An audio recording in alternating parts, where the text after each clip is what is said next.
Let's see. Oh, man, I wanted to get the countdown. I need to get the countdown. Crazy week. Anyway, hey, is Crosshair finally starting to crack? Can Echo and Hunter find common ground? How do warriors function without a war?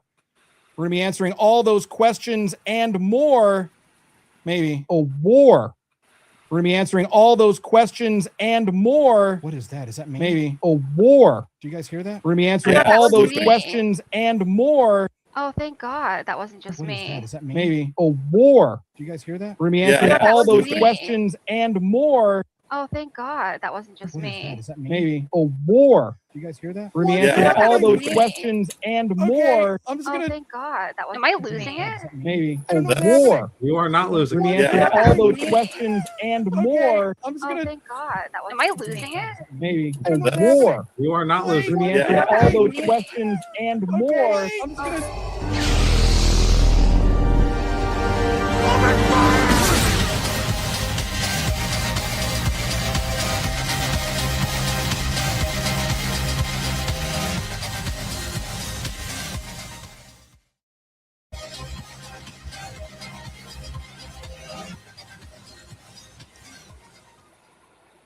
This will be interesting. What is happening? I literally thought it was my internet at first. I was like, This'll oh, be that's it. I'm interesting. out.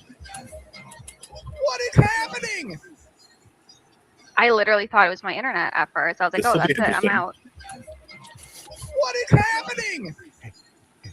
I literally thought it was my internet at first. I was like, oh, This'll be that's it. I'm interesting. out. What is happening? I literally thought it was my internet at first. I was like, oh, This'll that's be it. I'm interesting. out. What is happening?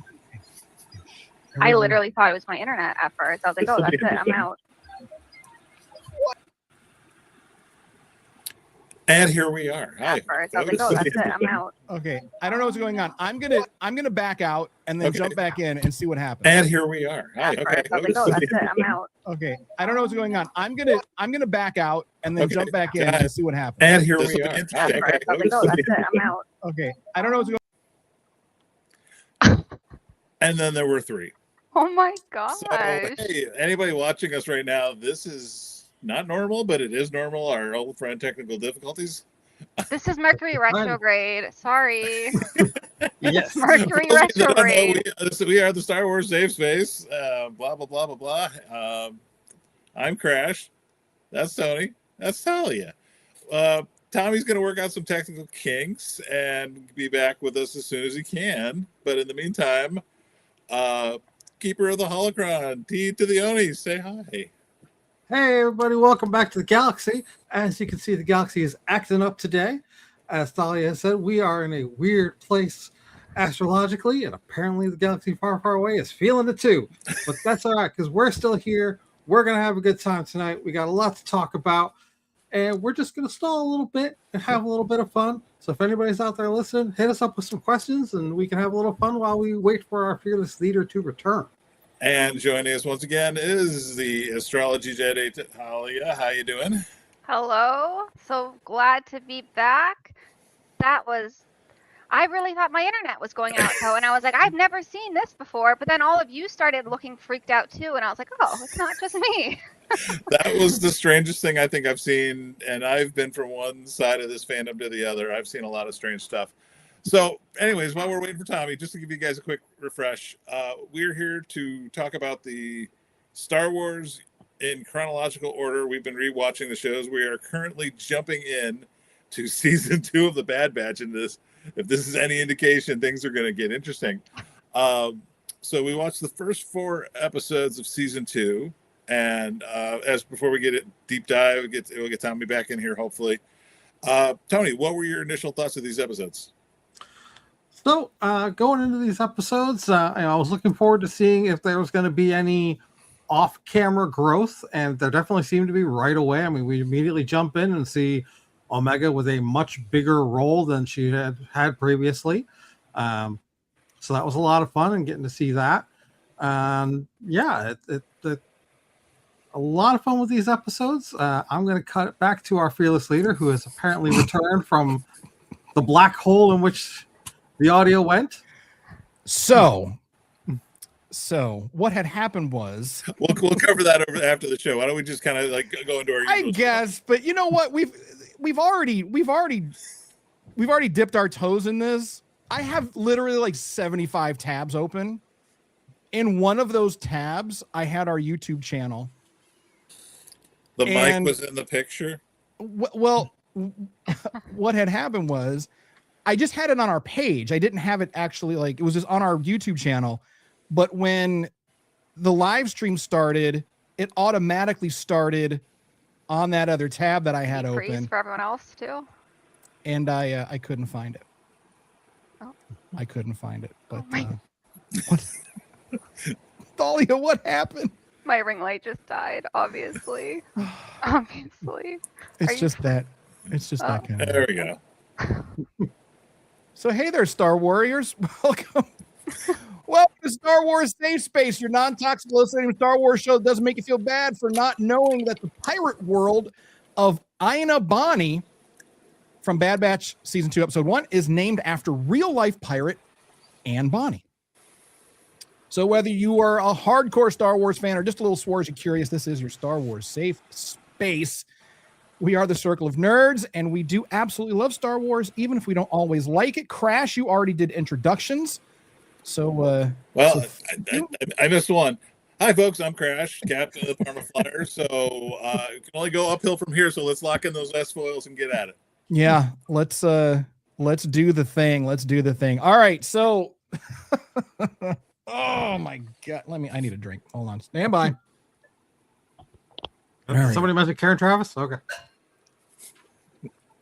No, Karen Travis. Crash, you said Karen Travis kind of made the news, right? There's a little more controversy about her. I saw something weird. It's not really important enough to go into detail. All right, but the name popped up, and if you've been following our podcast, know Tommy and I have sort of a back and forth love hate relationship with Karen. We were just chatting about it before the show. As far as I know, there's nothing news breaking. Although there is Star Wars news we should talk about before we get into the episodes. What you got? They announced the Star Wars traveling exhibit that's going to be coming up next year. Where? It's going to start in Philadelphia. And it's basically, if anybody remembers the Magic of Myth. There's Anakin. Years back. As I'm scrolling through our feed, trying to remember where the heck I posted Magic of Myth was awesome. Yeah. The Star Wars The Experience has been announced. It's going to be opening in Philadelphia in February of next year, and then it'll be there for a few months. Props, concept art, all the fun stuff fans like to look at, and then after a couple months in Philadelphia, it's going to go touring around the country. And if anyone's seen any of these kind of exhibits, it's going to be at the Franklin Institute starting February 13, 2027.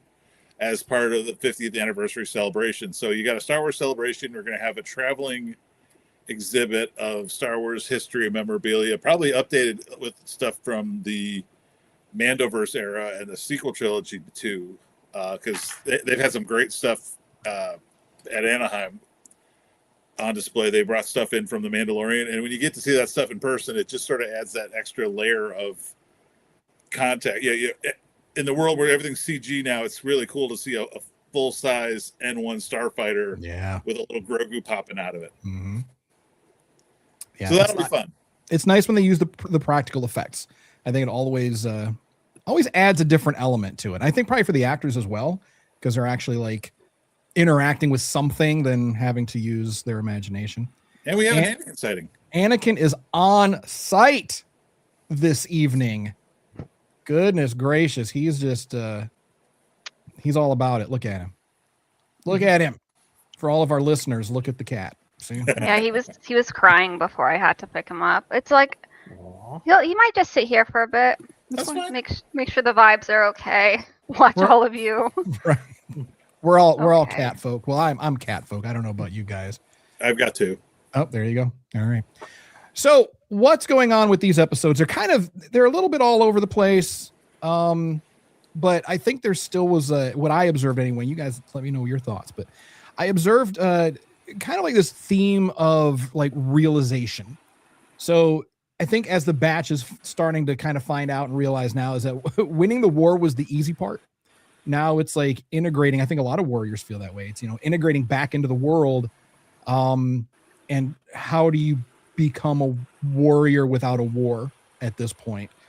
And they're also starting to realize that freedom is relative. There was that good scene between Hunter and Sid, where she was like, yeah, do this one last job and you'll earn your freedom. And like, we're already free. And she's like, oh, it's cute that you think so. So life after Camino is, am I going in and out? Is that No, you're fine. You sound fine here. All right. Thali, am I going in and out? Yeah, no, it's for me then. My internet. Sorry. Just ignore me. If I'm delayed to answer, it's just because It's that kind of night. So, yeah. But before we get too deep, you had mentioned last week about the retrograde stuff. Is this part of that? Is this like, anything that could possibly go wrong will go wrong? Yeah, technical difficulties are highlighted. I mean, those always happen. That can always happen, but especially right now. So we'll just do our best. I'm gonna do my best. I think I might be a little lagging here, but all right. You sound fine. Okay. Earlier it was craziness, but no, it sounds fine now. It sounds fine now. So we're talking about realizations here. So what do we think that is kind of like going through the batches, individually, their minds, maybe Wrecker not too much, but Hunter is the deep thinker of the group for sure. He's the one that's concerned about everything and everyone. But what do you think? What are your takes on some of these realizations, or what are some of your own realizations? Thali, we'll start with you. I'm rewatching this for the first time. This is only the second time I've ever seen the show because I watched it once through and that's it. And I am surprised at how big of an asshole Crosshair is. I thought he was my favorite character starting like in season 1, and I'm like, I don't know. Season 2, we saw some of the worst Crosshair that exists in Star Wars history in the episode, was it 3, I believe? Like, I was just like, wow, he's a really big asshole. He's kind of the worst. Yeah. And we see him like he just, and we'll get to it. We'll circle back around to it. But Cody is really surprising. But on that, in that scene with what is it, Governor Ames, I think, Crosshair just sauces her, man. Just like I don't know what to do. The internet is so bad. Uh-oh. It's so embarrassing. I'm sorry. You sound fine though, and your picture was doing well. But so yeah, I don't know. Like it's I don't know what to do, Anakin. I don't think I can live like this.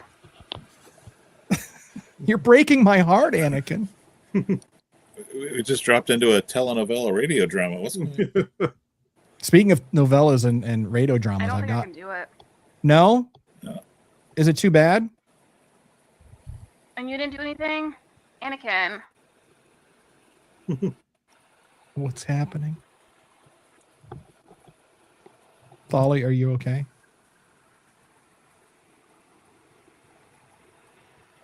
I don't know. Did we lose her again? Unclear. Maybe.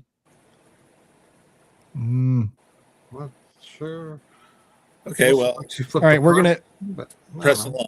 We're gonna press on. Thalia, if you need to, restart some stuff, and jump back in if you can. If not, we'll try to figure something out for you. Yeah. So. Well, a lot of stuff going on. A lot of stuff going on. Kind of jump ahead a little bit here. We're going to kind of skip the first couple episodes. Yeah. Cody was fascinating for me because he's a fan favorite from the Clone Wars. And it is interesting to see he chose the path Crosshair wanted.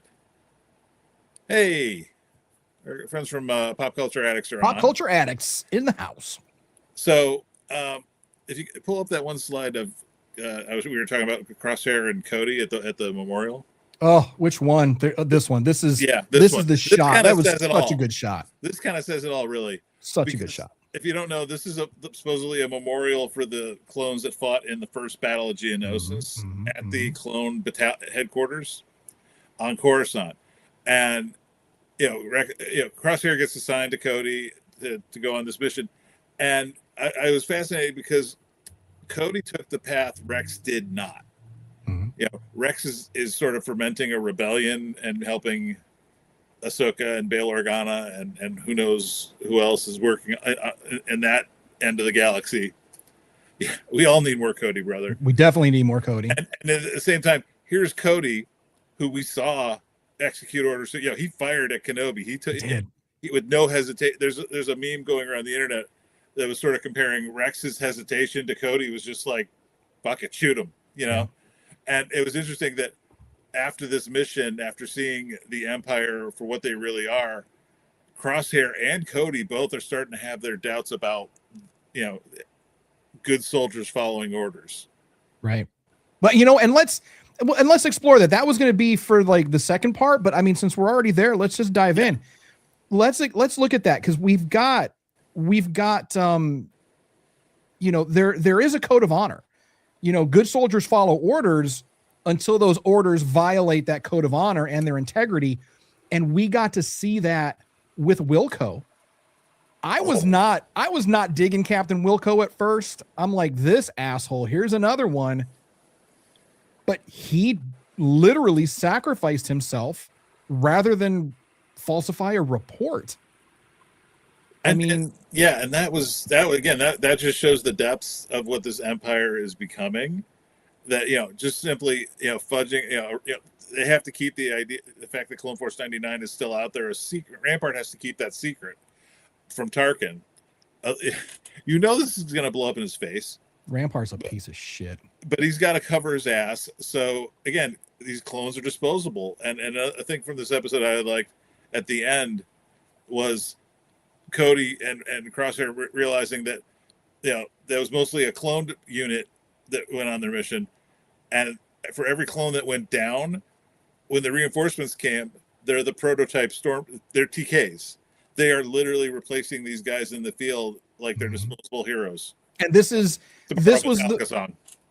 the first time that we got to see that prototype stormtrooper armor. We saw that TK armor. And remember, there were a couple clones in the cafeteria. They were talking about the vote to vote for more conscriptions. And he was like, I don't know what that's going to mean for us. Exactly. Clearly clones are basically droids with pulses in the eyes of the Empire. Our friends over at Pop Culture Podcast, they said Cody is a good soldier, follows orders type of guy, but he has a conscience. And I think that's a great assessment, because we've got clones. You have all these clones, but they're all still individuals. They all they're making choices at this point. And this shot alone, the metaphor couldn't be any clearer. Cody's armor was very bright and yellow, and it signified, they were proud of the unit they were in. Look at it now. And look at it. It's just drab. It's gray. It's lifeless. Yeah. And that is literally what the Empire is all about. Right. So, and it's getting to the point now where everyone is starting to wake up, or they're moving in that direction of awareness. And I think, we showed this already, but like this shot here, when Cody walks past him, and it was interesting cinematically how they flip sides here. When Cody walks away and leaves Crosshair there in front of this wall full of the names of his fallen brothers. We're genuinely having such a bad time. What? Hello. Hey, you're back. And she's gone. Well, hopefully she can come back, because I definitely want to get her insight. Tony, was this your first time seeing this episode? Yes. Okay. And So let me ask you. I have a question for you. okay. When we find out that Cody goes AWOL, did you see that coming? Yes and no. And the reason is I don't know that I believe Rampart. How so? I think there's every chance that Cody went to him with his guilty conscience and Rampart killed him. Really? Ooh. Oh, Pop Culture Addict says that image of Cody and Crosshair in front of the memorial is tough. You never really realize how many clones died at Geonosis. At Geonosis alone, Rampart is a douche canoe, no doubt about it. So Tony, that's a hot take, man. That's really interesting because we never find out what happens to Cody. Yeah. Cody dips, and that's the story of Cody. Thalia, what are your thoughts on this? On Cody? Did you see that coming? I mean, did you think that he was going to dip like that? I was actually going to say I don't remember if we get a resolution on it because I don't remember any of the rest of the show. Like, yeah. So, but you just gave me that spoiler. But honestly, it's good because I wanted to know. No, it's okay. All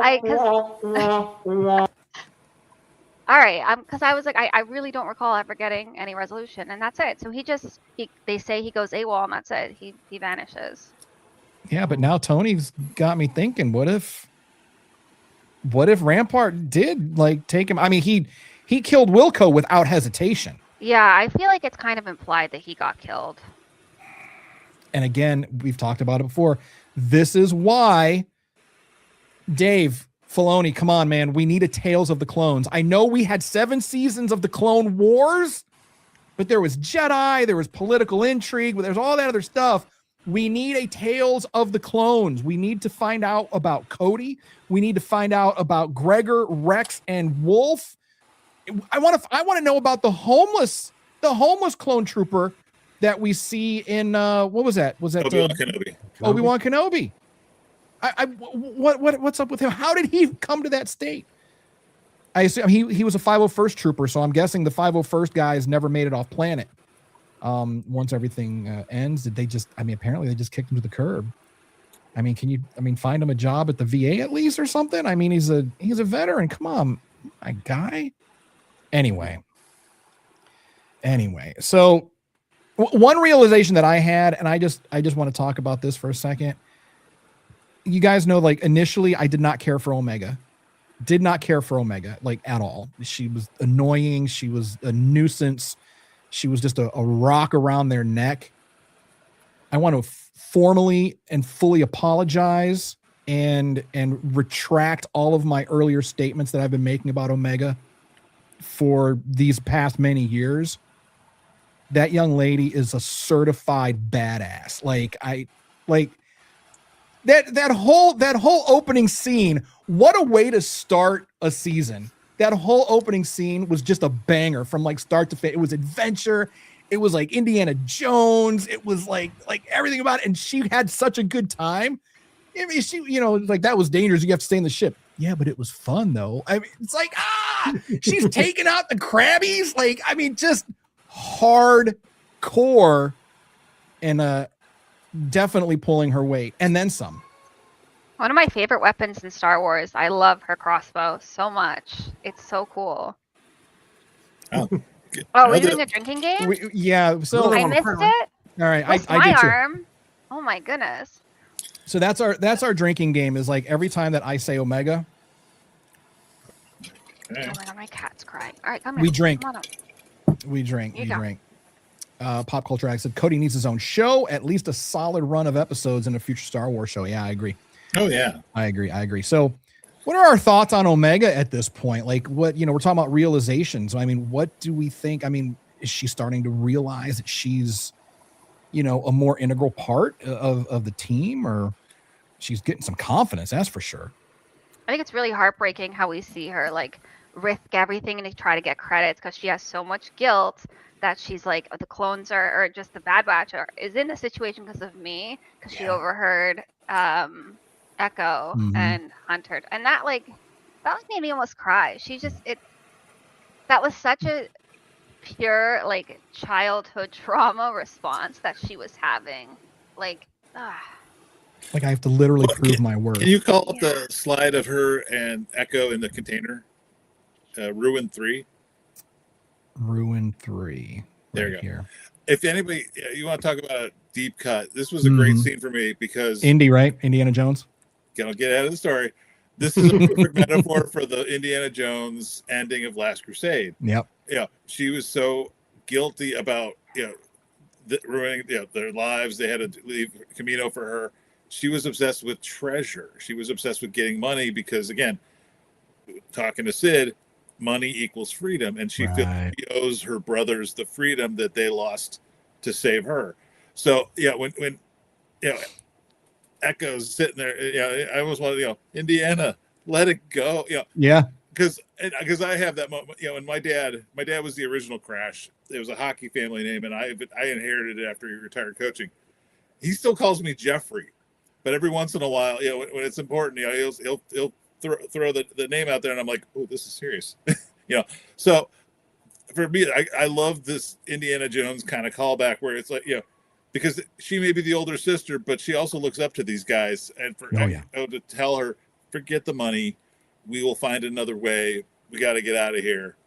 It's just a great callback to that Last Crusade scene.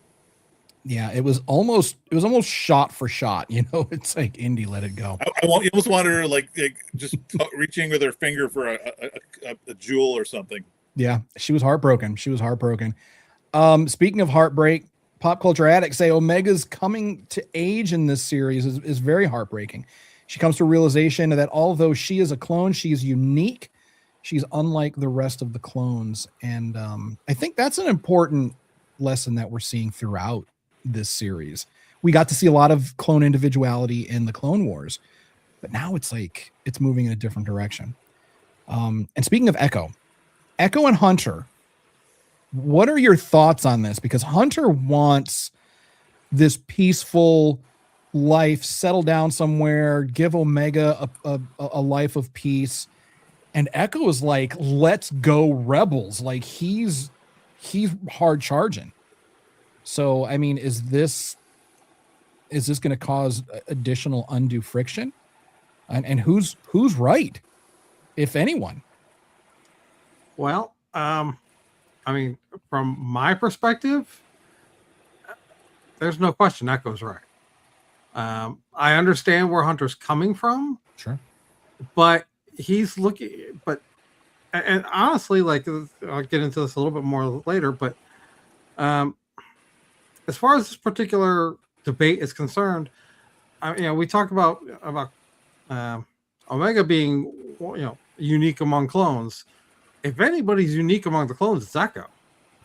For everything that he's had to deal with, being taken by the Empire and having all that shit done to him, like if anybody knows the depths of the evil that the Empire will sink to, it's him.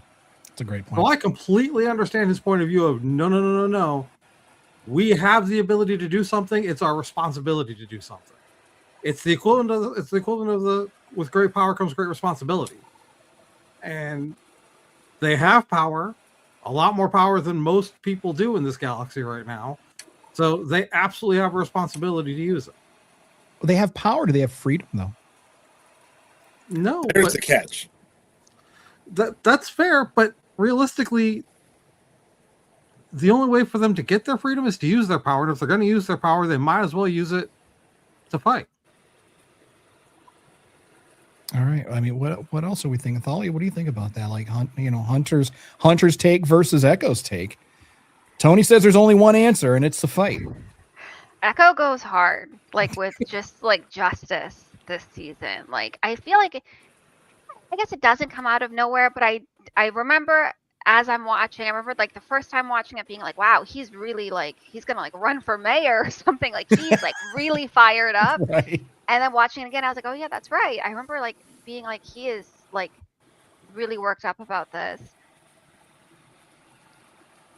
I understand why he's worked up, and I understand the cause, and I understand what he wants to do. I think he might be taking I think moderation is key here, because they could go so far extreme and do so many like bigger things, but I think it would result in them dying quickly. Like they just have to be a little bit cautious. So I think he's like pushing the throttle a little bit too hard, or whatever you do with the throttle, pull it. I don't know. But he's going the gas pedal. He's going a little bit too hard on it. Like just a little bit of moderation, I think, is needed. But I understand where he's coming from. And Hunter, I think, is on the other extreme. I think he's not enough gas, too much gas. So, like that's what we're kind of dealing with. I feel like out of all of them, Hunter seems to be the most.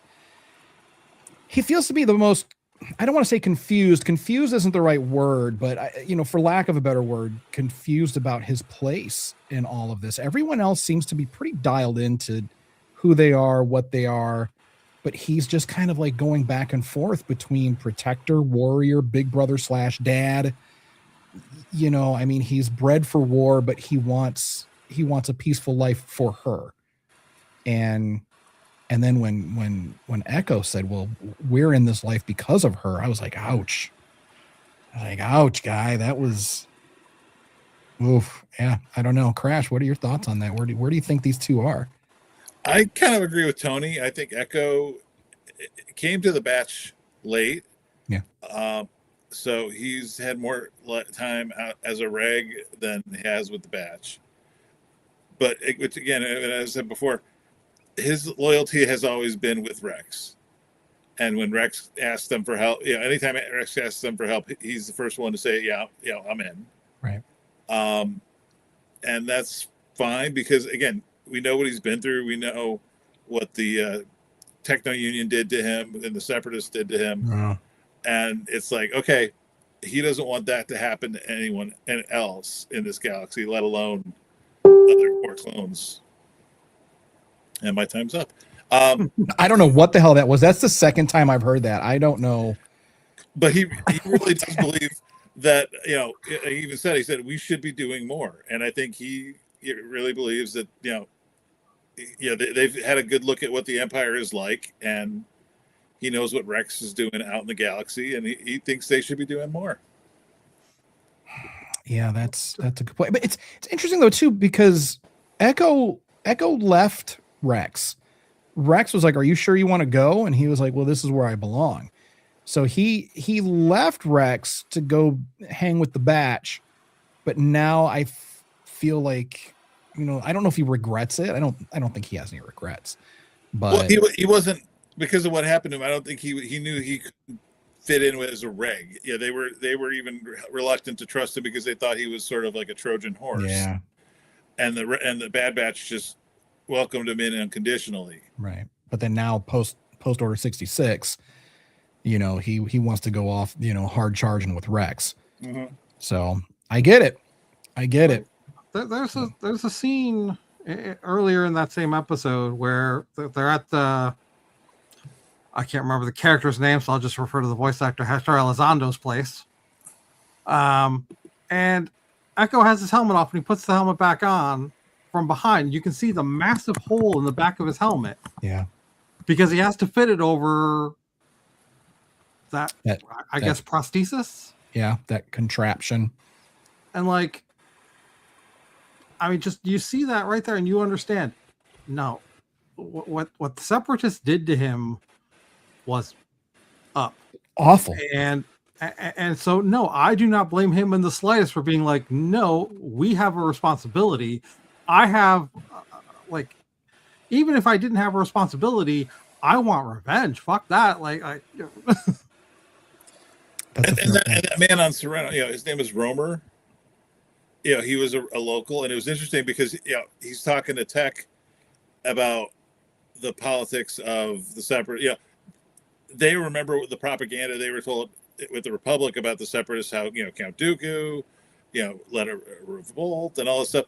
And he brought up a great point that, Dooku stole, he got rich off of us, not unlike a certain politician that we know of in the real world. And it's very telling that the local people sort of equate that all the Separatists were bad because that, the clones have to be good. There were people being exploited on both sides of that war, and afterwards people are still recovering from that war to the point where Omega couldn't even was baffled by the concept of a toy. It's not a weapon, it's not a training data pad with specs on starfighters. It's not jewels. It doesn't have any kind of Yeah. monetary value. Like you made a little fun of her early on when she experienced dirt for the first time. You give her a kaleidoscope and her eyes just went wide because she's never seen something like this. You know what? That's a false equivalency. You can't compare a kaleidoscope with dirt. I know that she lived on Camino her entire life, but she's read a data pad. She knew about dirt from a story or something. My point was that she hasn't experienced it. That's the thing. It's the experience. No, I get it, but I mean, like, that was when she hit the ground the first time. She's like, "Oh my God, it's dirt!" But she was like, "What's this?" Come on. Oh, anyway, that's my fandom. That's my fandom menace gripe. You have a point there. That being said, I'm pretty sure we're all from relatively northern climates. Mm-hmm. I'm sure you've all seen somebody see snow for the first time who's lived in the South. They're not gonna say, "What is snow? What is this? What is this mysterious white powder falling from the sky?" They've read about snow in a book. They've seen. I mean, everyone still has like the Christmas mythology going on in this country. They've seen the white powder that's not cocaina. They know that it's snow. My mom was a teacher at a Catholic school, and they brought in nuns from, I forget where, somewhere in Africa, to live on the campus of the school. Mm-hmm. And let me tell you, the first time they saw snow, they may have read about snow, but the first time they're like walking in it and they're touching it, just like Omega did with dirt. Yeah, it's the visceral experience, not just the book learning, which is another great thing about Omega. Early on in the first episode, I love how Tech's already she's reading up on all the different types of ships. Mm-hmm. That's awesome, and that's part of the learn. As she's growing as a character, her knowledge as a strategist is improving, and she's quickly becoming the brains of the operation. She is, and I love that they're so encouraging. Everyone encourages her. Everyone empowers her. To be better. Tech was like that. I'm impressed.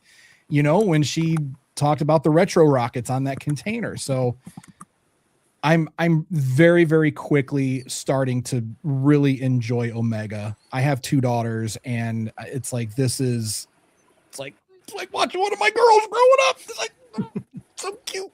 But my girls don't have energy crossbows or energy bows like blast and stuff like that. So I might have to invest a little bit maybe. What is Spoils 2? Is that what we're doing now? Spoils well, you were just saying about how she's becoming the strategist of the group. They split up steal the cargo containers, and look who was leading the way while Hunter was outside patrolling a perimeter with Wrecker. It's Omega. Omega. It's like, and Hunter is still worried about her, but he's still giving her that latitude. I think he's forced to. She's not making it easy for him. Yeah. Go ahead, Tony. I was just going to say, just touching on this, maybe it's just me. I feel like Hunter, at least in these 4 episodes, very much became a background character. Yeah. He did. Like, I mean, barely on screen. And even when he's on screen, he's not really the focal point of what's happening. Yeah. It really has been about Omega and Tech really, really coming to the front. And then, like, what was it in episode 3? We didn't see any of them. Right. I think it was just Crosshair. Yeah. We were talking about before the show. This season's going to be interesting for a while because we're going to have parallel running storylines of Clone Force 99 and their adventures, and then Crosshair's path with the Empire. And like this week, he goes on a mission with Cody, which is what he wanted, him and his brothers to do. And it didn't end well. I mean, the mission was accomplished, but it got they even said it's like like old times. They're fighting battle droids and tanks. They know things they know how to do. And then when it comes to negotiating, Cody's still has a little bit of Obi-Wan in him. He's trying to talk her down, and then Crosshair just offed her. Like, it's interesting because as soon as you said Crosshair in that context, Thalia, you were like this motherfucker. Like how disappointed, because you, like you said, you went into this with this idea of who you thought Crosshair was. Yeah, the most recent idea, like the most recent memory I have of him. And I watching bits of season 1 and now obviously watching all the episodes of season 2 as we're going to watch, which I did stop at 4. But still, I was like, at what point? I thought in season 1 he was my favorite character. I thought in season 2 he was my favorite character. And I'm just watching all this back and I'm still like, I don't know what's happening. So my memories deceive me. That was like, again, it was like one of the coldest moments I think that we see of Crosshair. Yeah. And even when it happened, my brain was like, no, that was him. But I was like, maybe for a split second, I was like, is someone behind them? Because they were in the hallway. There was a door Right. behind them. And I was like, maybe that was someone else. Maybe it wasn't him. And then I was like, God damn it, it was him. Yeah. It's like you almost he wanted it. You brushes wanted it to be, off. He's fine. yeah, like it was nothing. Like it was like, nothing. Like you should have, like, it was, oh, Like I wanted it to be that other Imperial officer. me too. That, I or the wanted it to governor be or whatever. somebody. And the governor was so, she was like great. I mean, she did take the guy like under like hostage, but she didn't kill him. She could have killed him. She could have tortured him. She was. Well, they didn't want to torture him. She didn't want it. She wanted them to leave. And again, it's that imperial arrogance where they just say, no, we do not recognize you as the governor. You know, they're literally, and this is going to be happening on system after system where people are going to be fighting for their liberty, fighting for, and the empire is going to be winning for a while. And that's the sad part.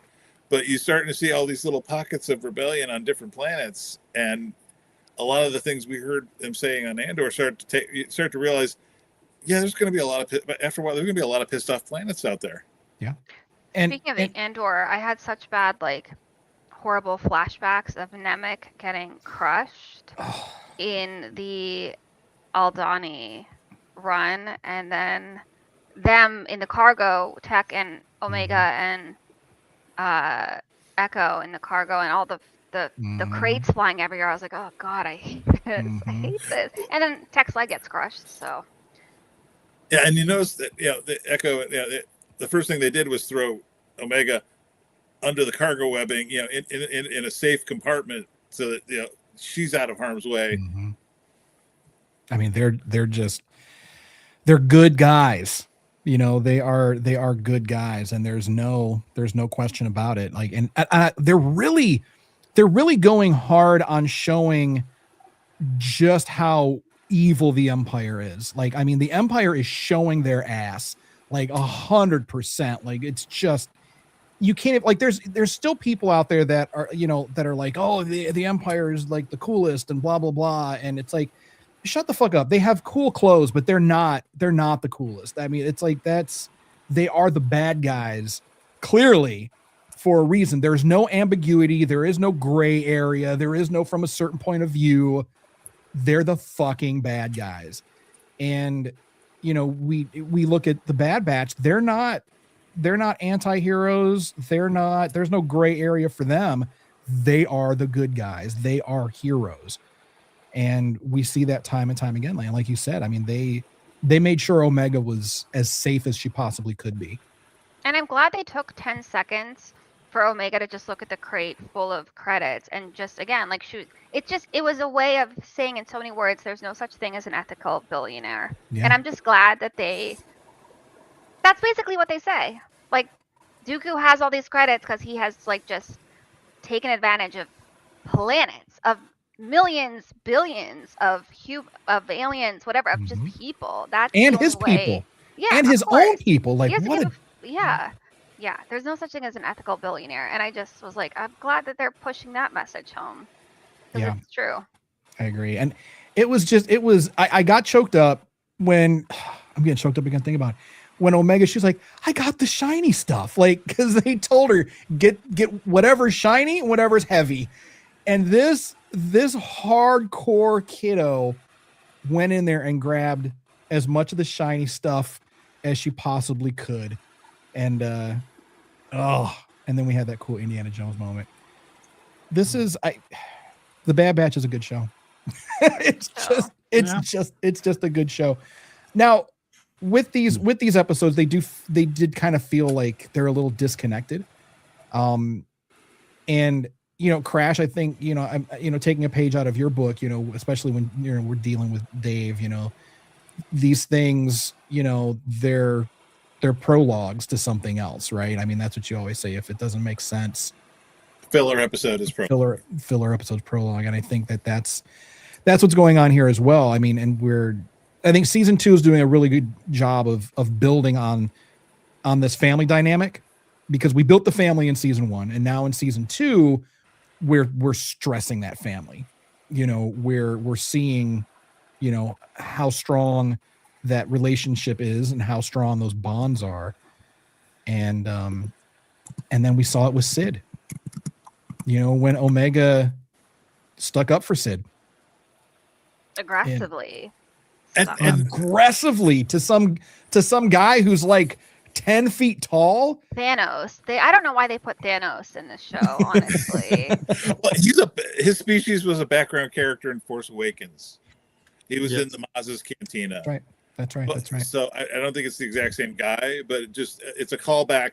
Again, Similar this came out, similar species, which I like that the animated shows do that better than Andor did, where there's certain things that were just missing from the Andor, which is aliens and just callbacks to stuff that we're familiar with. Like, you find out Sid is a Trandoshan, female. The competitor guy, he's got a couple Trandoshan and Gamorrean, henchmen, for muscle. Sid brings, and not the full batch. She brings Wrecker and Tech and the kid. The half batch. It's not the bad batch. It's the half batch as her muscle, because she knows this, this town they're going in for the riot racing can get a little rough, especially, and she wanted backup. Which was interesting was that she brought them in as backup, and then she was genuinely surprised when Omega had her back. Mm-hmm.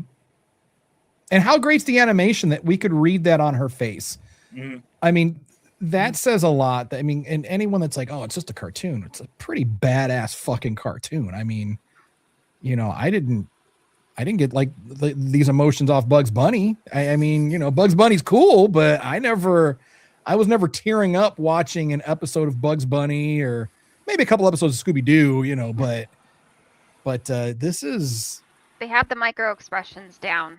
They really do. They really do. So, yeah, that's a good point, because it is, you could see like almost guilt and like just conflict all over her face as soon as she realized like what Omega was doing. Yeah, it's like I've always said that there's a scene in Ahsoka, this series, where I think it was like the last episode, where Balin is just like looking off into the distance, and credit to Rey for his portrayal. And there was so much happening on his face in that moment, and that's like one of my favorite scenes in the entire franchise, just because of the amount of emotion that was on his face with not a single word spoken.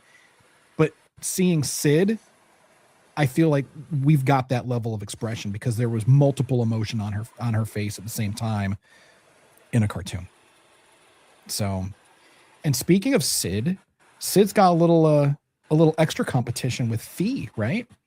Mm-hmm. Fee shows up, right? We see her, Wanda Sykes, bringing the sass, feet up on Sid's desk. Like, you want to talk about like marking territory. Like, I'm a fan of pirates anyway.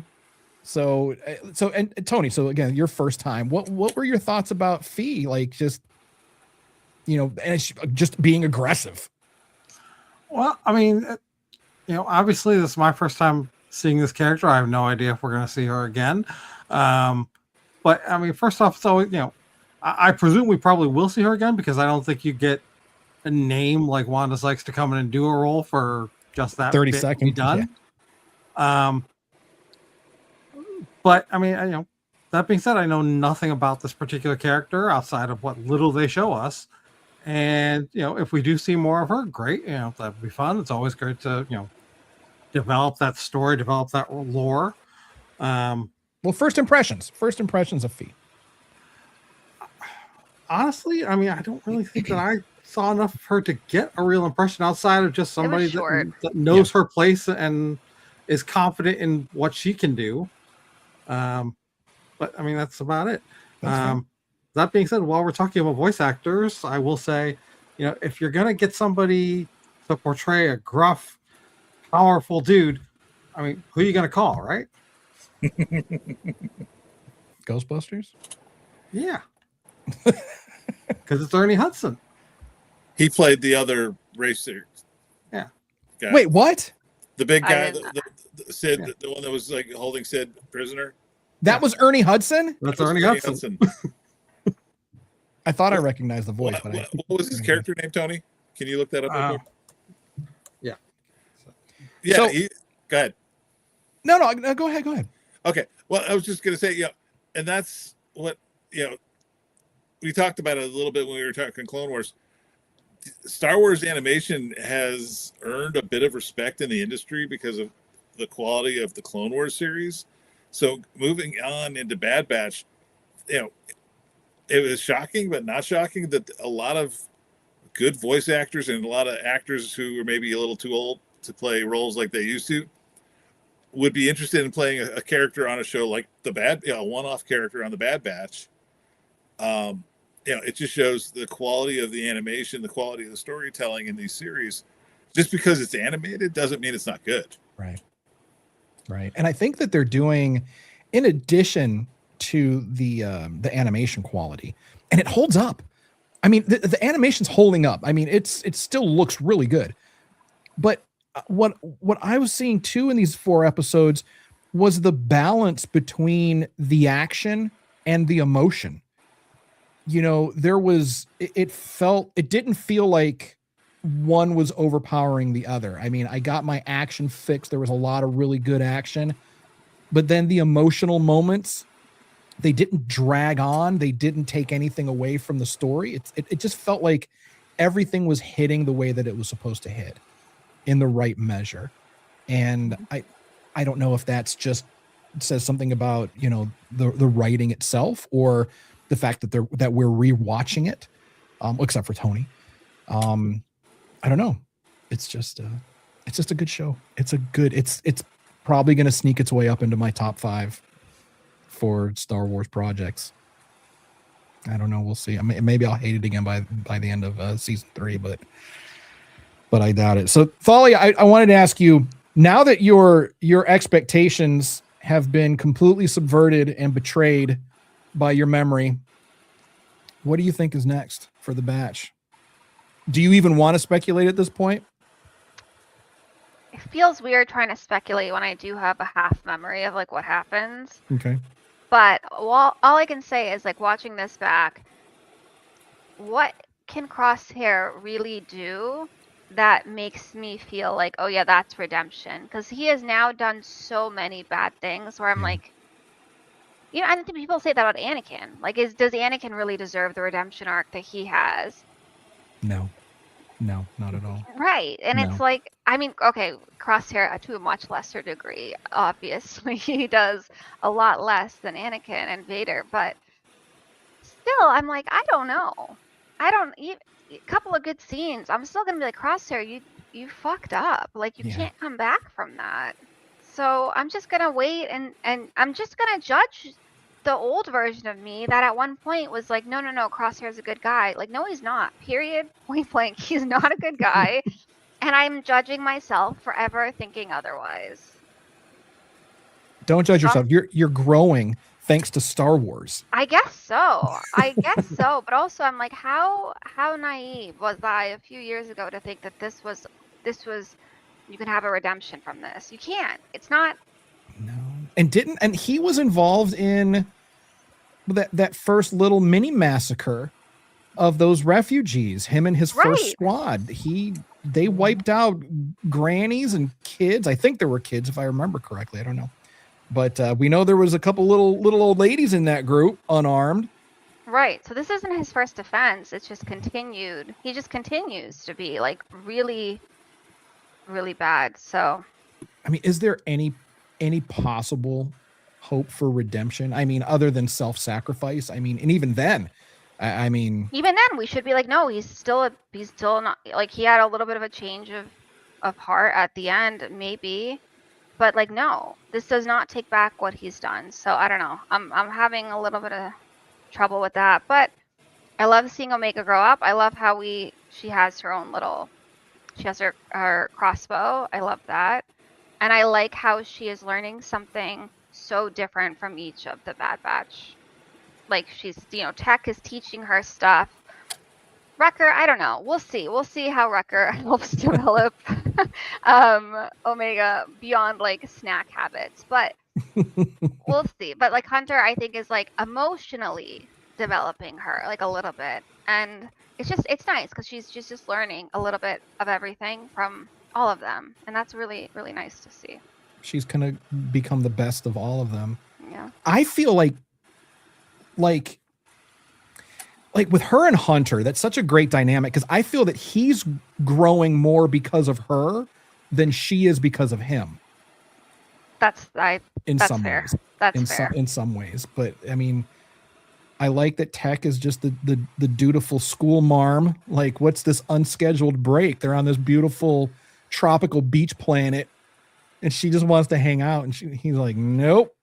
Stick to your books. Keep studying. It's really nice because I feel like throughout the whole show, and as we're gonna, I think, continue, we're just gonna see like all of their like individual hearts like grow bigger from Omega. Like I think her heart's gonna stay the same. Like she's still that like sweet, loving, amazing person, but all of them, I feel like they're just like feeling emotions that they've never felt, and it's just really nice. Yeah. Yeah. Really And you got me thinking about Wrecker. Like what is Wrecker providing her other than like another kid to play with? He did teach her. He was teaching her like early ordnance training. Yeah, that's true. He was teaching her how to defuse those smoke bombs and having a little fun with her at the same time. He maintains. I think he maintains her sense of fun and whimsy. Hunter is just like you have to be protected from the world. He's heavy. Hunter is a heavy dude, and Tech is like, you got to study. And I feel like Wrecker gives her that space to play and blow shit up, which is also just incredibly fun. So, and have some good snacks. And have some good snacks. I think he's into her for what? 4 boxes of Mantel mix at this point. And another person having a little bit of a growth moment was in this faster episode was Tech. We know he's smart, we know he's analytical, but it was interesting to see him not just competing with Sid's droid racer. Teo. He was fucking hilarious. He's great. I forgot how great he was. Oh my god! But it was just so great. I've been saying before. Of all we talked about this before. Of all of the Batchers, I think Tech was having the hardest time adjusting to life outside of the Republic. Mm-hmm. This was the first time I think he really found his stride. Yeah, and he found something where he could use his analytical brain in the field, other than just quoting stats and giving Omega lessons. This was his chance to shine, and I think this was a really great episode for him because we got to see what Tech could be capable of if he wasn't a soldier. Right. He's the IT guy. Yeah. And a hell of a racer. Like, that was impressive. I mean, yeah, it was just Star Wars Mario Kart, but I mean, he handled his business. And we've seen we've seen racing in Star Wars before, but this was a very intense, close quarters kind of thing. And Mario Kart is the perfect example. Give that boy a turtle shell to throw at somebody. I was thinking of Mario Kart too during those scenes. Speaking of racing, we asked earlier about news in Star Wars. Have you guys seen the trailer for the new Star Wars racing game that's coming? Oh yes. Oh yes. Oh yes. Oh yes. So speaking of that, Crash, Thalia, do you guys play games? Are you guys video gamers at all? Huge. Yeah. Not as much as I used to, just for lack of time, but I do keep up with the trailers and the what looks interesting. All right, Thalia, what are you playing? Well, my niece and nephew, they don't live like super close to me, so we game together, which is really nice. That's like a nice way for us to stay connected, and they are really hung up on Fortnite right now. Oh, that's right. I remember you talking about. Yeah. But my nephew, who is the oldest, he is now shifting to Call of Duty, and I'm like, oh god. I know. Uh-oh. So I'm like, I gotta brush up on my Call of Duty. But they do play Battlefront with me once in a while too. Well, They that's like cool. Battlefront. But yeah, I love. Oh God, I love a video game like so much, so much. If you get a chance, if you haven't already, check out Grounded and Grounded 2. I think I have played that with them before. Oh, okay, good. actually. Good. If not with them, with someone else though, because that's like a really good multiplayer game, Mhm, right? it is, yeah. Yeah. And you're shrunk. You're just in a backyard. You're It's just little like yeah. yeah, like Honey, I Shrunk the Kids, but in Yes. the backyard, like yeah. Yeah, I think I have played a little bit of that before. But they were, I think, when we started, I think they were like too young. Now they're getting a little. They're like 9 and 10. They're still Okay. like little babies, but. Oh, Grounded 2 just came out. So if you played the first one, Grounded 2 would be fun for the three of you to play. That would be a lot of fun, and you I'll wouldn't have have to download it. you wouldn't have all the obnoxious assholes that you're going to get in Call of Duty. I think my sister, their mom, I think she is like very heavy, like no mics in any game you play. Like no, like they have to talk to me, that's fine, but everyone else, their settings are completely blocked from other people, as they should probably be. Yeah, the Call of Duty especially, yeah. So yeah, toxic. It's yeah. so toxic. I played Fortnite a little bit when the whole Mandalorian and Grogu movie promo thing was out. And I had a blast with that. I've never played Fortnite like proper. But they had built Navarro. Did you play it when it came out? I did. Oh my God. It was I spent so much time there, like just walking around the streets of Navarro. It was so cool. And they have this other like droid building game, and it's really cool because they just introduced all these mythic droids. And now I'm looking at Teo and I'm like, oh, he's one of the mythic droids that I believe that they are now like introducing. Is he really? I believe he is. I have to look that up because I feel like I remember seeing him. You just like pick up these droids from this conveyor belt, and I remember seeing his, and I was like, what one is that from? But now that I see like the 3 eyes, I'm like, oh shit, I think that was his droid type. Well, R.I.P. Teo. I know. I regret nothing. His last words. I love it. Like he went out like a boss. That's a good way to go out. It's a good way to go out. I mean, maybe not getting creamed by a speeder, but your last words being "I regret nothing." All also, as saying, I think he got hit right as he was saying like offense is the way, or it's the best thing, and then he just gets plastered. Oh, it's such a good show. It is such a good show. Speaking of another known voice actor for Teo, Ben Schwartz. I'm not familiar with Ben Schwartz. Is he a comedian? Yeah, he's mostly a comedian. He was probably the most well-known thing that he was the voice of Sonic the Hedgehog in those movies. Really? Yeah. Oh, okay. That's cool. I had no idea. Yeah. I had no idea. But I am looking forward to that game. Star Wars Galactic Racer? I think that's it. Yeah. Is that it looks really good. I like the little campaign that I've been seeing clips for. So you get out of the speeder and walk around. It's not like the original Pod Racer game where you're just in it, which was an awesome game. That I've been playing Star Wars Outlaws. I just picked that up and started playing that. I need to pick that up. I played for a couple hours and then I didn't touch it again, and I need to pick it back up. Yeah, it's like I'm not that far into it. I started playing it and I put it down for quite some time to play other stuff, but I picked it back up recently, and it's a good game. It's solid. I don't think it deserves the hate. I mean, it's not super addictive like other games, but it's solid. So honestly, I don't know. We need more Star Wars. Addictive is probably best for somebody like me, because I'm the guy that'll be like, oh, I'm just gonna pop this in and play for a little while. Wait, why is the sun coming out? Oh no.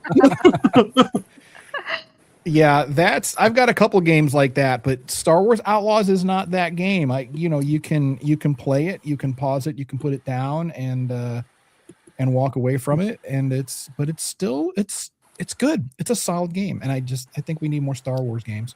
Speaking of Star Wars games, and Tommy knows where I'm going with this. Tomorrow I'm going to be doing some Crash's Corner work over at Dragon Door Collectibles. Mm-hmm. I've joined a tournament of sabak, Kessel style sabak, with the Copper Credit Cantina, and where they literally took the version of sabak from the Outlaws game, and they 3D printed all the chips, the credits, the pieces. Tommy came out one night. They were doing an introductory course for people to kind of learn how to play the various styles. It is gonna. I'm gonna lose so much fake money. It's gonna be great. Nice. So you need to play Star Wars Outlaws so you can brush up a little bit. Well, yeah, and the guy, our friend Casey, Copper Credit, even said they have an online version, which is just. I'm like, oh god, that's. I like going to this, in-person event because you kind of interact with people and kind of chat. But I was like, oh, don't get me started on an online sabak game. I got a little addicted to sabak when I was on the Halcyon, hustling 8-year-olds, and it's just like, okay. Maybe don't say it like that. I don't know, man. Word choice. Like Phrasing. like children don't know how to max bet. I was on a cruise ship robbing little children. Well, it was all right, Hondo. Okay, Hondo. What can I say? I was there for the profit.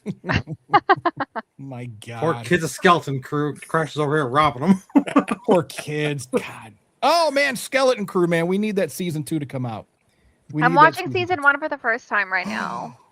Where are you at? How far into it are you? 1 episode. Oh, okay. Yeah, I just finished the first episode, but I love seeing a brand new planet. I love the neighborhood that we see.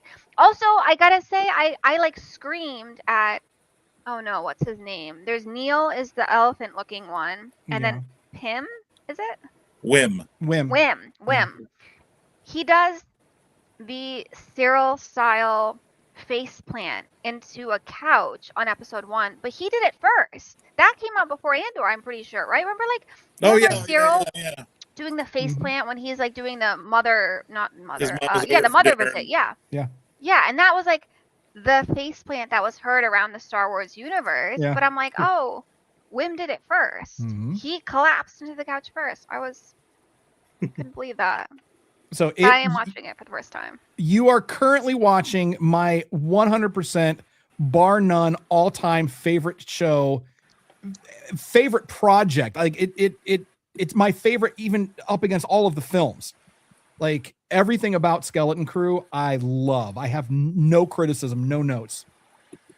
I feel like I remembered you saying that at one point, and I was like, okay, expectations are high. But one episode in, I was like, this is fun. I like this. And that's the dad's a little bit of a. I didn't love the dad's character. I think the dad was weird, but maybe we'll see. I don't know if we'll see him again. And think of it. There's a lot of '80s Amblin movie, nostalgia. The parents in those movies, E.T., Goonies, most of these parents would have been brought up on charges. But when you do it in a like reckless setting, endangerment, it's like, oh, it's okay. Your kids just ran off with an alien and hid him from the federal government. It's cool. We're totally cool. Yeah, that's true. And they're kind of keeping too, like with the Amblin stuff. Generally back then, like with E.T. And other films at that time, you dealt a lot with single parents. It wasn't a lot of moms and dads. You didn't have that nuclear family a lot. It was single parent doing the best they can, and then their kids are going off on these like crazy adventures.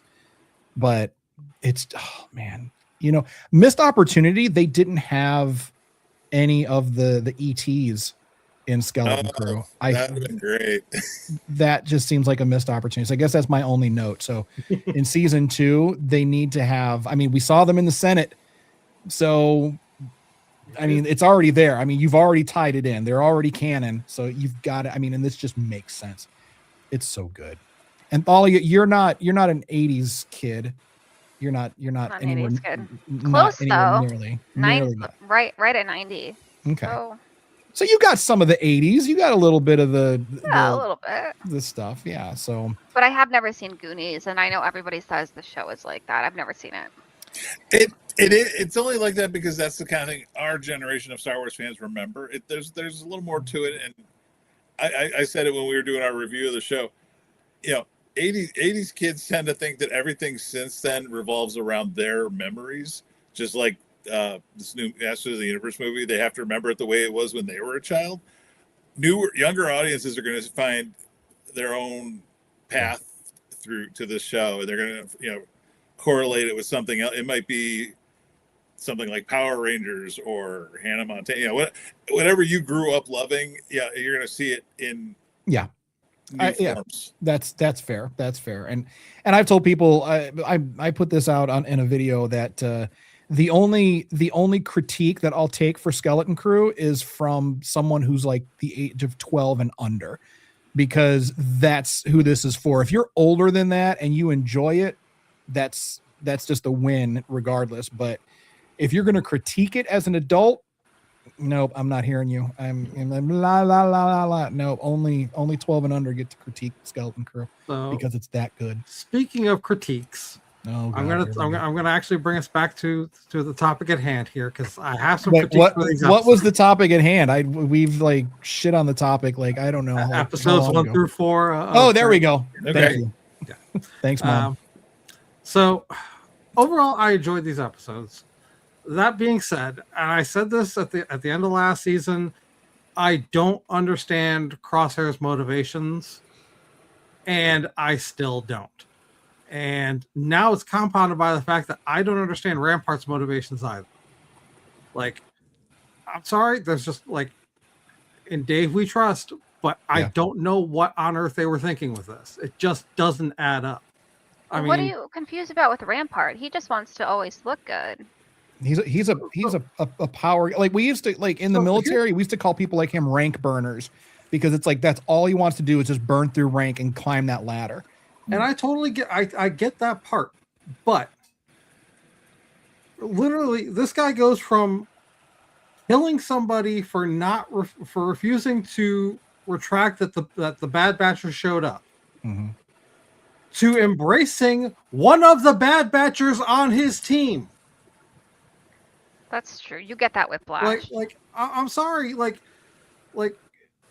everybody knows that the Bad Batch went to the presumption is that the Bad Batch died back on Kamino when they sacked the city.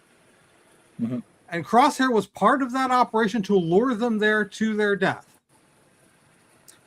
The fact that you know beyond a shadow of a doubt that the Bad Batch survived that, and yet the person who you assigned to be responsible for killing them, you just welcome back as though nothing's wrong? That's a good point. Does not add up.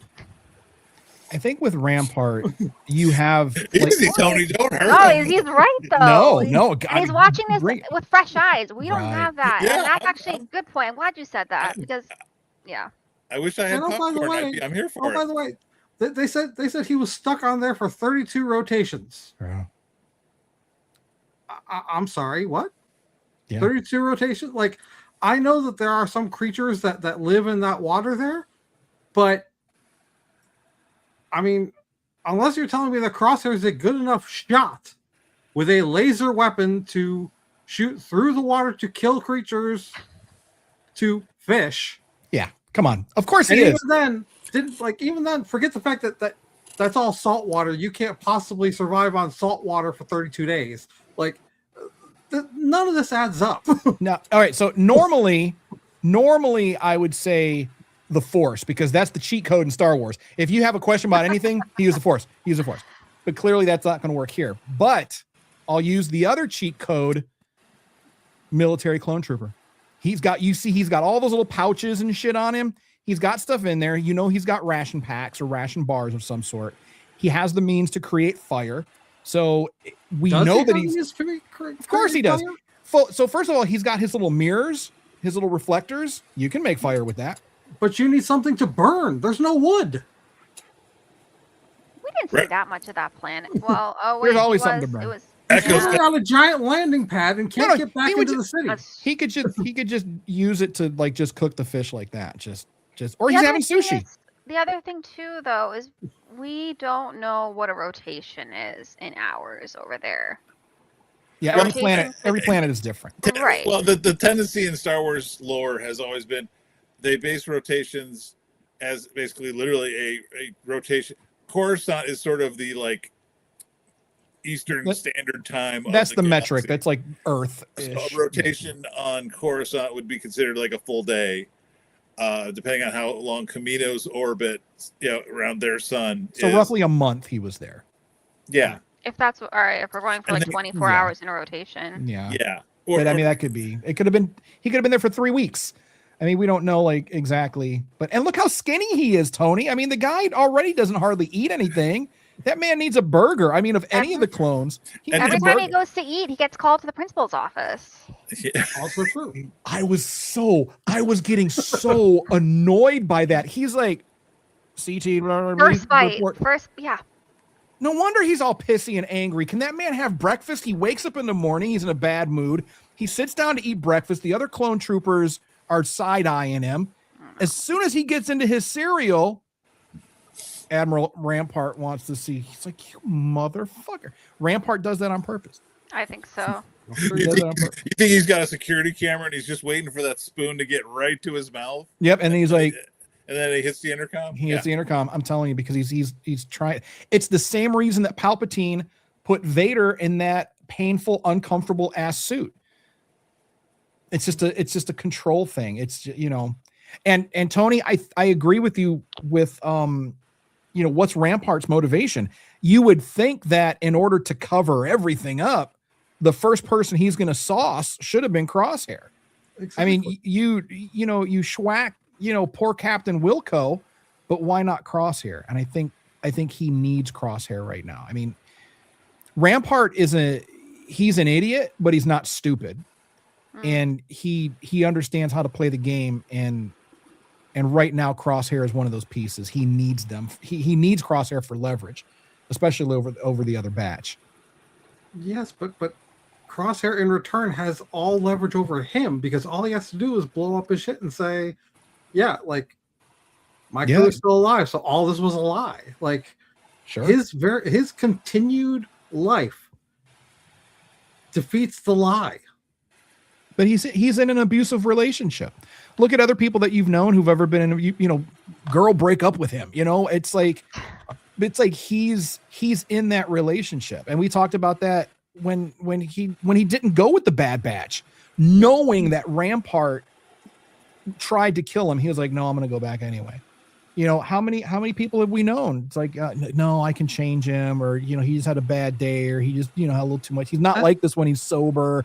It's like how many more, it's like, MAGA, they will make excuse after excuse after excuse after excuse, rather than confronting the truth. And I think we're seeing that in Crosshair. And he's lost. He's completely lost and conflicted. He's trying so hard to hang on to this identity of this person that he thinks he is, and this person who he thinks he's supposed to be. But the universe is telling him, no, his family is telling him, that's not you. Come be with us. And I all that's a valid point for Crosshair. None of that excuses Rampart. Yeah, I just think that he's just using Crosshair. He's keeping him around as a pawn, because Crosshair is not going to rat him out. Crosshair is morally pliable. Wilco was not. Wilco has ethics and integrity. If Rampart admits Crosshair was a failure to bring along, that's one more thing on his record that bad with Tarkin. Mm-hmm. True. So that might be why he's tolerating Crosshair. He might be covering for Crosshair. I don't even really buy the 30 rotation thing. They probably got him like the next day, because the fleet was there to destroy Camino, and some random shuttle comes by a month later. But they had to make an excuse. Well, where have you been? We know you were on Camino. How did you get out? I was trapped for 30 days. That's an interesting theory. Mm-hmm. I like that.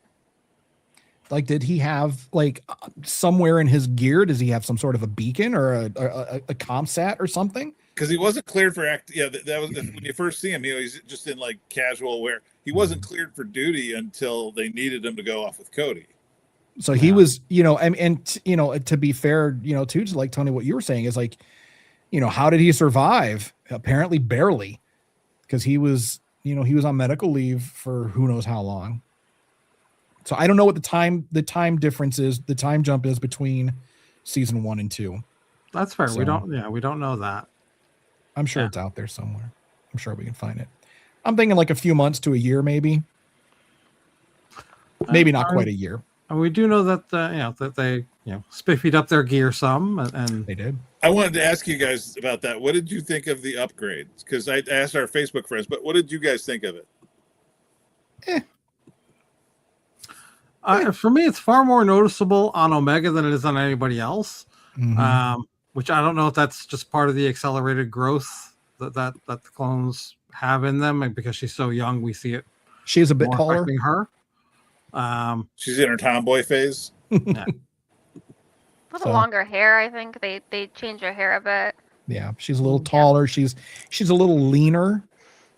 I've noticed. So that's and you can kind of see it in her face. She's got little leaner features in the face.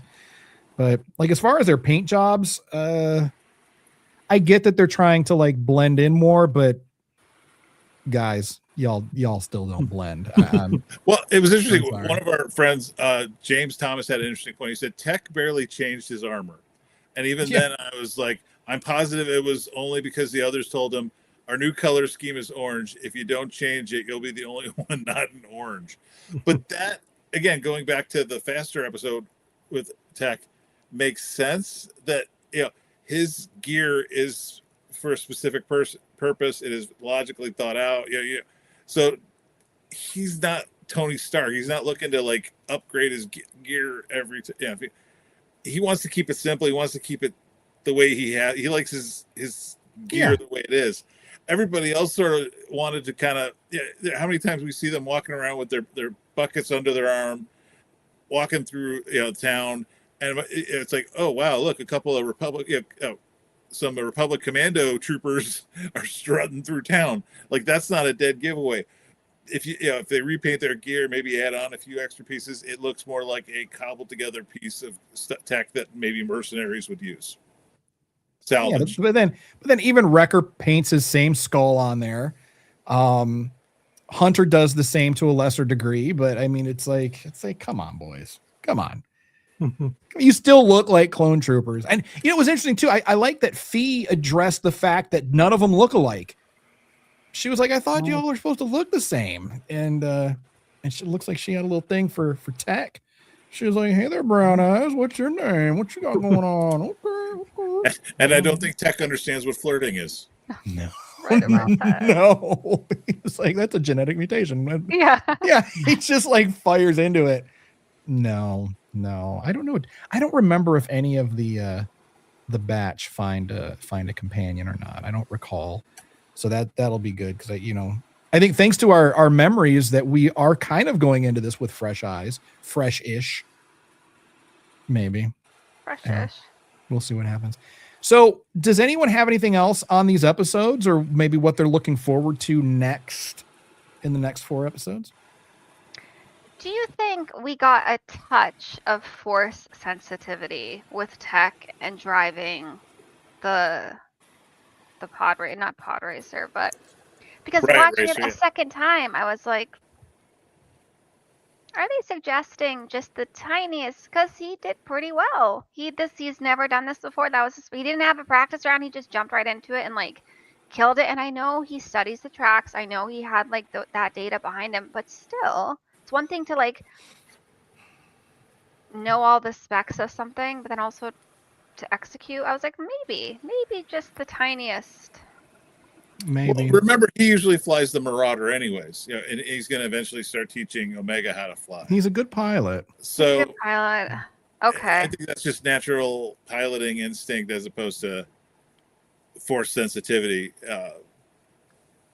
There was back in the day on PlayStation, there was a game, I think it was called Wipeout, and it was like a futuristic like racing type game. Mm-hmm. And my friend and I, we played that game so much that we started doing tracks with our eyes closed just to see, because we learned the tracks because we just played. There was only like 10 tracks. I mean, it's PlayStation, like 1 back in the day. So it's like there wasn't like a huge variety of tracks. But we played so often trying to beat our best times and this and that. But we knew the track so well that we literally could play it with our eyes closed because we knew the timing of everything. Muscle memory. Yeah, exactly. I mean, Tech didn't have that luxury of driving the course that many times, but he's so much smarter than my friend and I are. And he's I would imagine that his brain is tweaked in the same way that Wrecker's muscles and Hunter's senses are tweaked. It's true. So, and historically, clones don't do well with force sensitivity. They either die in the tube or they go nuts. And I mean, that's honestly where my brain goes, is like, if we open up the realm of clones, of any clones being force sensitive, then that opens up an entire world of complications that I don't think even Dave is ready to address. But we do know, like, I've always thought maybe Han Solo had a little touch of the Force, because he's such a good shot. He's such a good pilot. I think you could probably use the Force to explain anyone that excels at anything. So I don't think it's too much of a stretch to think that maybe Tech does. He is a living thing. I mean, even though he's cloned, he is a living being, and he still does have a connection with the Force. The Force still flows through all of the batch. I don't think it's much of a leap. It would be interesting to see if Tech develops something like that, like in the future. Yeah. Maybe even Omega, the way that she was taking out those crabs, like she was just like, I mean, she was like going Hawkeye, like full Hawkeye. Yeah, was Hawkeye. Like she's so hardcore with it. So I don't know. So maybe we'll see some things with Tech in the future. I would love to see the Bad Batch in live action. I think that would be a lot of fun, and you could get different actors to play them because they don't look alike. So I think Jude Law would have made a good Tech. But I saw somebody do a render of live action Bad Batch, and I think it might have been Tech, or it might have been Bruce Willis. He just the hair, the short hair, and just the facial structure, and I was like, that alone makes me go, yeah. He's a little stocky, a little short and stocky for Tech, I think. Well, yeah, that's the problem with the internet, is everybody likes to Photoshop and fan cast, but they always pick somebody like I don't even know who they're throwing around now as a possible Marge 8, and I'm just like, it's not going to happen. I don't know. I don't know. I keep, like, when you look at Tech, I think Jude Law, I mean, he's got a similar hairline. He's slender and tall, and he can play nerdy. So I don't know about the rest of them though. Like, you guys want to fan cast the live action Bad Batch here real quick? Oh God, no. I'm not good enough. Yeah, that would be like a good homework, maybe. Like, pick one Bad Batch character who you think would be good. I love that. Like, match it up with an actor in real life. All right, so that's homework. That's homework for next week. So, Star Warriors, in addition to watching episodes 5, 6, 7, and 8, your homework is to fan cast the Bad Batch live action. Let me write that down, because otherwise I'll forget. Okay.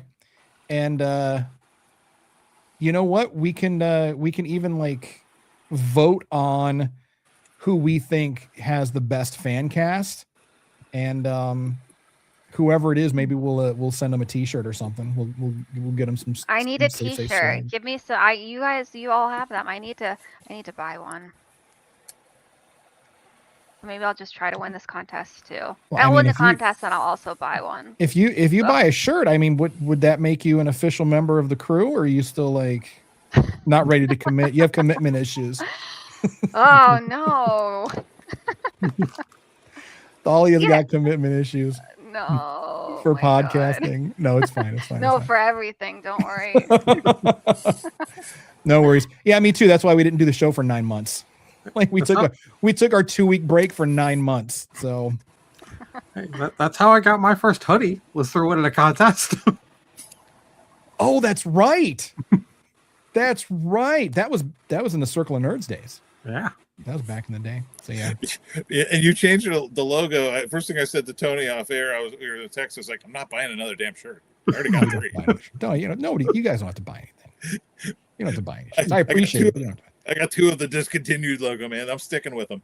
Yeah, the money, the pittance that we make off of selling T-shirts, it just goes to pay for like the web hosting and like everything else. I mean, it's like we're not making any money yet. But Speaking of logos, Oh. Oh. yeah, I need to get me one of those. yeah, I Cute, gotta I get like these in it. the mail for y'all. Yes, please do. Please do. All right. Well, I guess we'll wrap up. Does anyone have anything else on the way out? Thalia, tell people where they can find you, because you're doing some good things. You're doing some big things. Yeah, I am Astrology Jedi on TikTok and Instagram. And one of the things I am going to do really soon is I'm going to do a little PowerPoint presentation on TikTok of the astrology of Radha the Hutt. I made the presentation. It's really good. I just got to figure out a way of how I'm going to get that on TikTok and not have it be like 10 minutes.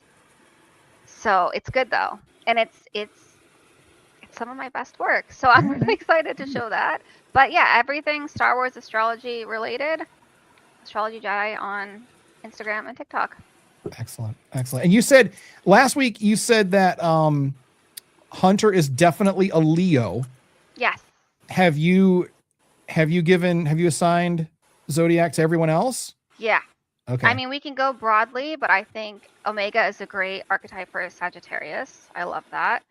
I think Tech is a really nice cross between a Virgo and an Aquarius. Wrecker is an Aries, obviously. That I see a lot of Aries in him. Just act first, think never. And Echo could be a Capricorn. I could see Capricorn in Echo. A little bit more serious, a little bit more cold, but he's also been through so much shit. So yeah, I know. Poor Echo. Yeah. Yeah, and you know what? We should do an episode where we discuss that, because I definitely want to learn more. Because why is Echo a Cap? I'm a Capricorn, so why is Echo a Capricorn? But that'll be for another time. Because yeah, I think that'll be fun to dig into that. So is that it? Oh, hey, 1,500 friends on Facebook. Crash is over there killing it, and honestly, Crash, I really want to give you like a title promotion. I think you should be the Marshal. I think you should be Cobb Vanth of Safe Space. You are the Cobb I Vanth. love that. Think it through before you hit him with the ban hammer. Like, think it through. Well, and honestly, it's like we've talked about this off channel. Yeah, I like engaging with people. I like the reason I was Tony got a hoodie and joined the show. I was one of your first commenters on the YouTube link. Yeah, I was always replying to stuff. I like hearing people's opinions. I don't always have to agree. It doesn't have to agree with mine, but I like hearing what people. We've had some interesting takes. Sure. And then occasionally we get people who just want to come in and tell us we're stupid, and I have no compunctions about hitting the band blaster on them, because it's like that's not what we're here for, and it really is to not just protect our page, our brand. It's to protect our friends who have come here, and the number of people I've had. If it sounds like I'm always baiting with like Last Jedi and Acolyte posts, I am, because the people who post on our page like those shows. They like being able to come onto our page and discuss it without being called a Disney shill. Mm-hmm. It's like, you know what? I'll be the bouncer, man. I'm fine with that. And posting those, it's a really nice way to do a little housekeeping, because those knuckleheads come out of the woodwork. They can't help themselves sometimes. They can't. I feel like an inquisitor. I'm like, the fandom menace cannot help themselves. They have to tell you that they hate women and minorities. Right. And it makes it so easy to track them down. One of my favorite comments that was left on one of our posts was from someone who said, "This is the first place that I have felt comfortable talking about how much I love the Acolyte." And that makes it worth it. That, all of the other bullshit that goes along with Anthology, you get it. You're running a very successful social media channel, 2 of them. You understand that, it's tough. It's a lot of work. You put a lot of your time and effort, and you put a lot of yourself into it, and there's days that you question, why am I doing this? It's like, it's not worth it. I mean, I'm not making any money. I mean, I've got, a couple thousand subscribers here and there, but why am I doing it? It's posts like that. That's why safe space exists. Here's a great example. Cody Myers just posted it on 5 minutes ago, I think. Said, honestly, I think it's social media in general didn't exist. The overall conscious might be a little more positive. However, there would probably still be a fair amount of frustration considering the expanding universe, while not canon, resonates with a lot of older fans. You're a big EU fan, I get that. And there were people who wanted that story to be told in live action. It just didn't happen. But like Cody's saying, the problem with social media is that in a lot of places, it sort of rewards people's worst instincts. It does. And you have it encourages. And you have a fair amount of anonymity that you can go around and just, go up to a random stranger and just insult the hell out of them. And we're one of those few places in the Star Wars fandom universe that's saying, that's not cool. You got to go, man. I'll gladly lose followers for the sake of having more friends, and that's always been my thing. When I manage the site and I'm seeing who's coming in, if the first post I see from somebody is just, oh, this was woke, this was like, bye, I don't need this. I banned like 10 people like over the last 4 or 5 days. And my club. Yeah, and it's just. I got a message from one guy. He actually reached out to us. He said, "Hey, there's this guy. He's giving me a lot of static." And I was like, looking for the post. I was ready. Band Blaster was locked and loaded, and I was like, "The post is Tony must have got it, or Tommy must have got it." I'm sorry. Yeah. So I mean, that's the thing. We made a promise to create a community where people are safe and feel safe and empowered to talk about Star Wars. And we've had some pushback. People are like, "Oh yeah, you love Star Wars only if I agree with you and share your opinion." And we've said many times that's not true, because we don't love all Star Wars, and it's in our motherfucking tagline. I don't know what else we have to do to explain, but we can still say, I don't like this about Star Wars, but I do like this about Star Wars, and I think that's different. We can still have a conversation without you saying, It doesn't have to, you don't have to make it personal. Kathleen Kennedy did not ruin your childhood. She did not reject your prom proposal. Leave that woman alone. Leave her alone. She's done nothing wrong. God. I keep telling people, if you look at Kathleen Kennedy's track record, right, and if you were to use the analogy of a sports team, if you look at her wins versus her losses, she would be going to the championships. If she was a sports coach, her team would be going to the championships. I mean, period, bar none. And not just her early work, the stuff she was doing in Star Wars. You all want to rave about Dave and John and the Mandalorian and the Acolyte, and she signed off on all that. She's the, as we found out with this Hunt of Ben Solo thing. Just because Dave Filoni's in charge of Lucasfilm, a co-president of Lucasfilm, and he's the creative side. There's somebody else that handles the business side. Mm-hmm. Kathleen did both. Yeah. And there's still some people above them in the food chain at Disney that can say, "Oh, I don't get this," and just kill an idea. Yep. It's not just Dave doesn't understand. Dave understands Star. I got into an argument real quick. I know we're running along. I got into a thing with a person that was just adamant. That's and we kind of guilty of this too sometimes. Invoking the name of Sam Witwer to prove your point, because he's another. It was arguing about whether or not Grey Jedi existed. I literally quoted a Freddie Prinze Jr. from another podcast who's like, Dave Filoni taught me this, and he was taught by George. Right. So, this is information, not affirmation, is what he said. Mm-hmm. And I was like, guys, Grey Jedi do not exist. It's cool if you want to cosplay at it. It's cool if you want to do your fan fiction thing. But in universe, in canon, Grey Jedi don't exist, because this is a morality tale. There has to be a good and an evil, not a, but I want to be both. No. The closest you get to that is maybe Ahsoka, but she still is very much light side leaning. She doesn't so it's no there. And George himself has said the Force is the light. It's not balanced, and it's not supposed to be balanced. There's going to be evil that is pulling against the light, but the light is what the Force is. The Force is light. But people are like, well, I don't believe that. Well, then fuck you. I mean, because that's fiction's better, yeah. Right. And it's like, now I'm getting to the point too where people are like, everything in Disney Star Wars sucks. It's like, oh, you must be one of those Greedo shot first guys, right? And then immediately they're like, no, Han shot first. Well, George said Greedo shot first. So I mean, you must hate the stuff that George did too. So you're just not a fucking Star Wars fan. So shut the fuck up and get out of my franchise. And we bring up Samuel all the time. We're a little guilty of it ourselves, and because he is so knowledgeable, and George and Dave and all these people who really put a lot of thought. And this isn't just whipped together, sci-fi slop. Right. Like if we sat down and did something over a weekend and said, "Hey, look what we did." Yeah, I really hate these AI videos that are rising, where people are literally like taking the expanding universe and using AI to make their version of a live action sequel trilogy that doesn't include, that retcons everything that actually is the sequel trilogy. I have behind me, I have well over 100 books from the EU. I am an EU guy. I love the EU. I don't want to see a single one of them on TV or in films. Those stories have been told.